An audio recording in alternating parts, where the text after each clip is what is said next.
Hello guys, എല്ലാവർക്കും പുതിയൊരു വീഡിയോയിലേക്ക് സ്വാഗതം. അപ്പോൾ നമ്മൾ ഇന്ന് എഗ് ഓംലെറ്റ് ആണ് നമ്മൾ ഉണ്ടാക്കാൻ പോകുന്നത്. അപ്പോൾ ഇത് വെറും ഓംലെറ്റ് അല്ല, നമ്മൾ ചോറിൻ്റെ കൂടെയൊക്കെ നമുക്ക് കഴിക്കാൻ പറ്റുന്ന രീതിയിലത്തെ ഒരു എഗ് ഓംലെറ്റ് ആണ് നമ്മൾ ഉണ്ടാക്കാൻ പോകുന്നത്. അപ്പോൾ ഇത് എങ്ങനെയാണ് ഉണ്ടാക്കിയെടുക്കുന്നതെന്ന് നോക്കാം. വളരെ സിമ്പിളാണ്, ഒന്നുമില്ല, ഞാനൊരു വീഡിയോ ആയിട്ട് ചെയ്യുന്നതേ ഉള്ളൂ. അപ്പോൾ നമുക്ക് വീഡിയോയിലോട്ട് പോവാം.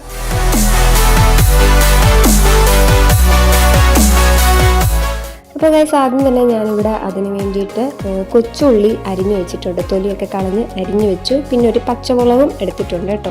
ഇതിപ്പോൾ 2 മുട്ടയ്ക്ക് വേണ്ടിയിട്ടാണ് നമ്മൾ ഉണ്ടാക്കാൻ ഉദ്ദേശിച്ചേക്കുന്നത്. അപ്പോൾ അതിന് വേണ്ടിയിട്ടുള്ളത് എടുത്തിട്ടുള്ളൂ. പിന്നെ ഒരു ബൗൾ എടുത്തിട്ടുണ്ട്. നമുക്കിതൊക്കെ ഇട്ട് മിക്സ് ചെയ്യാൻ വേണ്ടിയിട്ടുള്ളൊരു ബൗൾ കൂടെ എടുത്തിട്ടുണ്ട്. ഇപ്പോൾ ചോറിൻ്റെ കൂടെയൊക്കെ നമ്മൾ കഴിക്കുന്ന മുട്ട ഓംലെറ്റ്, അതിന് ഏറ്റവും ടേസ്റ്റ് വരുന്ന ഒരു സംഗതിയാണ് തേങ്ങാപ്പീര. അപ്പോൾ അതിന് വേണ്ടിയിട്ട് ആദ്യം തന്നെ നമ്മൾ ഇതിലേക്ക് തേങ്ങാപ്പീരയാണ് ഇട്ട് കൊടുക്കുന്നത്. അത് നമ്മൾ നേരത്തെ ചെറുകി വെച്ചിരുന്നതാണ്. അപ്പോൾ അതിട്ട് കൊടുത്തു.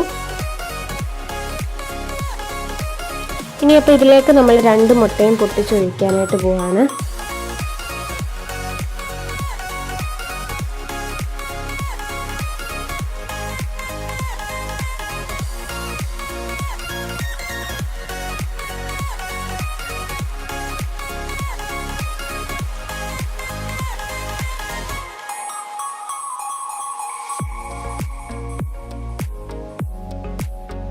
അപ്പോൾ മുട്ട 2ഉം നമ്മൾ പൊട്ടിച്ചൊഴിച്ചിട്ടുണ്ട്. ഇനി നമുക്കിതിലേക്ക് കൊച്ചുള്ളിയും പച്ചമുളകും ഒക്കെ ഇട്ട് കൊടുക്കണം. അപ്പോൾ അതിന് മുന്നേ നമ്മളൊന്ന് മിക്സ് ചെയ്യുന്നതേ ഉള്ളൂ. ആ തേങ്ങാപ്പീരയും മുട്ടയുമായിട്ട് നമ്മളൊന്ന് മിക്സ് ചെയ്തതേ ഉള്ളൂ.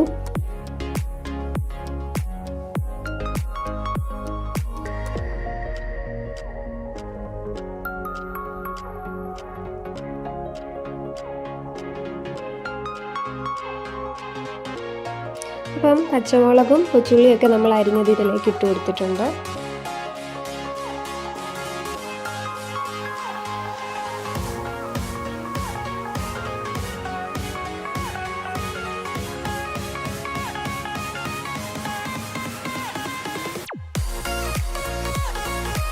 അപ്പോൾ ഇത് നമുക്കിനി നല്ലോണം മിക്സ് ചെയ്യാം. നമ്മൾ ആവശ്യത്തിന് ഉപ്പൂടെ ഇട്ട് കൊടുത്ത് മിക്സ് ചെയ്യുവാണേ.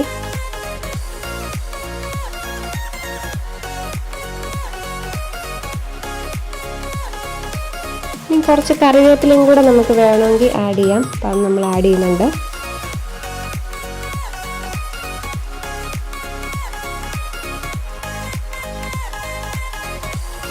അപ്പോൾ ഇനി നമ്മൾ മുട്ട പൊരിച്ചെടുക്കാനായിട്ടുള്ള പാൻ നമ്മൾ വെച്ച് കൊടുത്തു. അപ്പോൾ ഇതിലേക്ക് നമ്മൾ ആവശ്യത്തിന് കുറച്ച് എണ്ണയും നമ്മൾ ഒഴിച്ചു കൊടുക്കുവാണ്.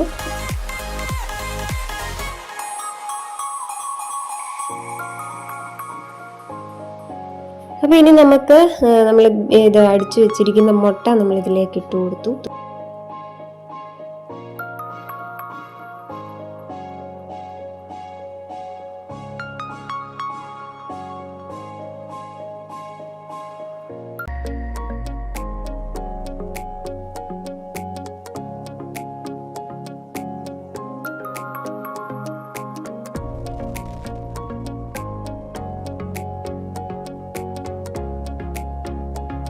അപ്പോൾ ഒരു സൈഡ് ഏകദേശം മൂത്ത് വന്നിട്ടൊക്കെ ഉണ്ട്. അപ്പം നമ്മളിനി തിരിച്ചിട്ട് കൊടുക്കുവാണ്. അപ്പോൾ അങ്ങനെ നമ്മൾ തിരിച്ചിട്ട് കൊടുത്തു. അപ്പോൾ മറ്റേ സൈഡും റെഡി ആകുമ്പോഴത്തേക്ക് നമ്മുടെ മുട്ട പൊരിച്ചത് ചോറിൻ്റെ കൂടെയൊക്കെ കഴിക്കാൻ പറ്റുന്ന രീതിയിലാണ് നമ്മൾ ഉണ്ടാക്കിയത്. അപ്പോൾ അത് റെഡി ആയിട്ടുണ്ട്. അപ്പം വളരെ സിമ്പിളാണ്. അപ്പം നിങ്ങൾ ഉണ്ടാക്കി നോക്കണം എന്ന് ഞാൻ പറയത്തില്ല, കൂടുതൽ ആൾക്കാരും ഉണ്ടാക്കി നോക്കുന്നതൊക്കെ ആയിരിക്കും. നമുക്ക് അടുത്ത വീഡിയോയിൽ കാണാം. ബൈ.